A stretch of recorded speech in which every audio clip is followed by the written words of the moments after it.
Welcome to the airworthiness topic of the quarter presentation. For the first quarter of 2018, we will focus on aircraft engine maintenance and performance monitoring. This presentation is one of the Georgia FAST Team quarterly airworthiness goals for this fiscal year. The objective of this presentation is to increase safety awareness on specific topics selected by the General Aviation Joint Steering Committee. This committee selects subject matter based on and directly linked to an analysis of accident and incident data that shows a commonality of risk factors around the country. The idea is to increase and spark a dialogue among the aviation community centered on this airworthiness topic. Data shows a large number of aircraft accidents are reported with a loss of power as the primary causal factor. Loss of power in a critical phase of flight, such as takeoff or maneuvering, often results in serious injury or death. This is due to the fact that in this phase of flight, the pilot typically does not have much altitude or airspeed, thereby greatly reducing their options for an emergency landing. Modern aircraft engines are extremely reliable, provided they are properly maintained and operated in accordance with manufacturers' approved procedures and limitations. These are accidents caused by a loss of power on takeoff. The flight crews and passengers suffered injuries ranging from no injuries to death. The causal factor in 4 out of the 6 cases was improper maintenance.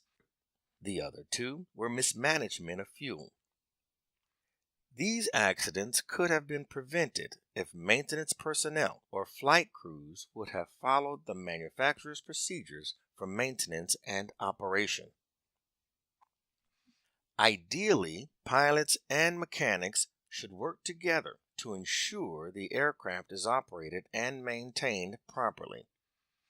Pilots are encouraged to take an active role in maintenance, reviewing inspection results, and discussing airworthiness directives and service bulletins. Discuss discrepancies before and after the work is performed. You will want to know what parts were replaced and/or which systems were repaired before the next flight. It is the responsibility of the owner-operator to ensure the aircraft engine, propeller, or component part was approved for return to service before the next flight operation according to the Code of Federal Regulation. Also, assisting with the aircraft inspections is a great way to get to know your mechanic and your aircraft. It is always good business to agree on what work is to be performed, and if you want to be notified if additional discrepancies are discovered before those repairs begin. Comply with all manufacturers' recommended service intervals. 50-hour oil changes are recommended for most normally aspirated piston engines. Turbocharged engines should undergo oil changes more frequently. Oil filter inspections with each oil change yields immediate feedback. If metal particulate is discovered in the filter, it could be a cause for concern. Oil analysis can reveal a lot about engine health as well, but it works best when a trend can be identified over several samples. It is not a bad idea to do a compression check, magneto timing check, spark plug inspection, and exhaust system check every other oil change. It is also a good idea to check airworthiness directives and service bulletins during regular service as well. Every service interval is an opportunity to see things that are covered most of the time. While the oil is draining, take the time to give your aircraft a once-over. Look for leaks and stains in the engine compartment and wherever fuel or hydraulic fluid flows. Look for missing, broken, or loose hardware. Check the condition of hoses, belts, and baffles. The tires, brakes, oleo struts, and exhaust system deserve your attention as well. It is a lot easier to identify and much quicker to correct deficiencies while in the shop than to make another service appointment. In the photo above, the broken internal baffle part blocked the exhaust, causing loss of power on takeoff. 14 CFR Part 43 Appendix D describes what must be included in any annual or 100-hour inspection. There is no specific mention of the muffler, ignition system, or fuel system. The Appendix D states, each person performing an annual or 100-hour inspection shall inspect, where applicable, components of the engine and nacelle group as follows. Engine section, for visual evidence of excessive oil, fuel, or hydraulic leaks, the source of such leaks. Studs and nuts, for improper torquing and obvious defects.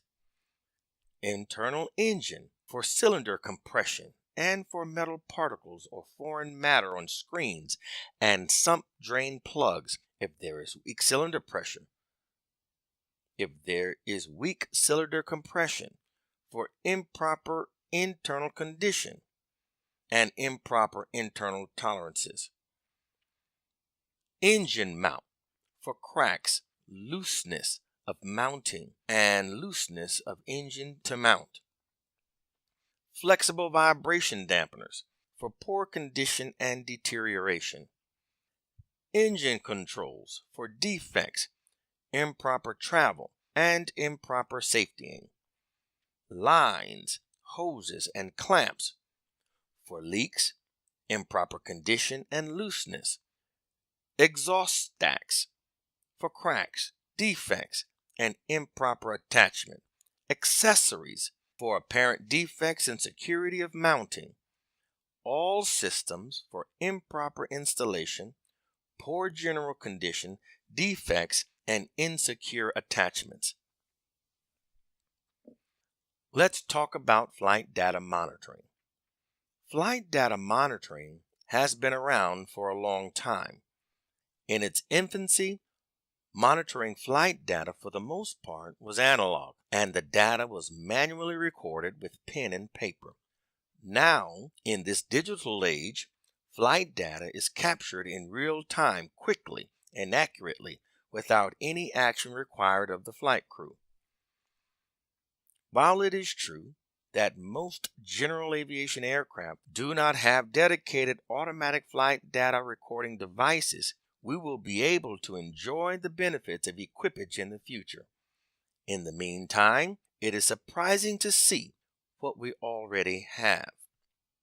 Manufacturers are already offering self-contained flight data and visual data recorders for general aviation airplanes and helicopters. Most operators of this equipment must periodically download and analyze the recorded data, often with the aid of dedicated computer programs. Pilots of reciprocal engine aircraft can do much of the same thing by tracking engine power, fuel flow, oil temperature and pressure. Panel-mounted global position systems and many handheld units are already capable of recording position, heading, speed, and altitude. Some engine monitors have recording capability, and many aircraft owners already participate in an oil analysis program. This is a tool for gauging engine health and heading off expensive or, in some cases, disastrous problems. Some aircraft, particularly helicopters, are equipped with metallic chip detectors that can forecast engine and transmission failures in time to make a safe landing.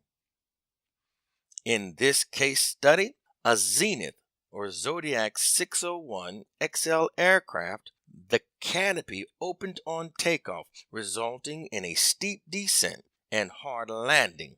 There was one injury reported. NTSB retrieved flight data from the electronic flight information system and was able to determine the canopy popped open during the climb out, distracting the pilot. This resulted in a rapid descent and hard landing. The pilot was the sole occupant on board and suffered serious injuries. This slide is an electronic depiction of the flight from takeoff to the accident site measured by time of day. The red arrow shows when the canopy contacts opened, which was approximately 300 feet AGL altitude and 16 seconds from throttle advancement. So you can see the advantage of flight data recording in aiding in aircraft accident investigation. If there was no flight data recording device, and that the fact the pilot perishes, we would never know what actually happened. Additionally, because of that lack of information, the FAA investigator would very likely have recorded this accident was caused by pilot error. In the meantime, we urge you to consider the information that is already available on every flight. It is a good practice to note and record any variation of engine performance. This data could be an early indication of an imminent engine failure. Share this data with your mechanic. Who knows, it may save your life. This concludes our airworthiness topic of the quarter presentation. For more information about the Georgia Fast Team products and services, you can find us online at www.faasafety.gov or email us at our listed address.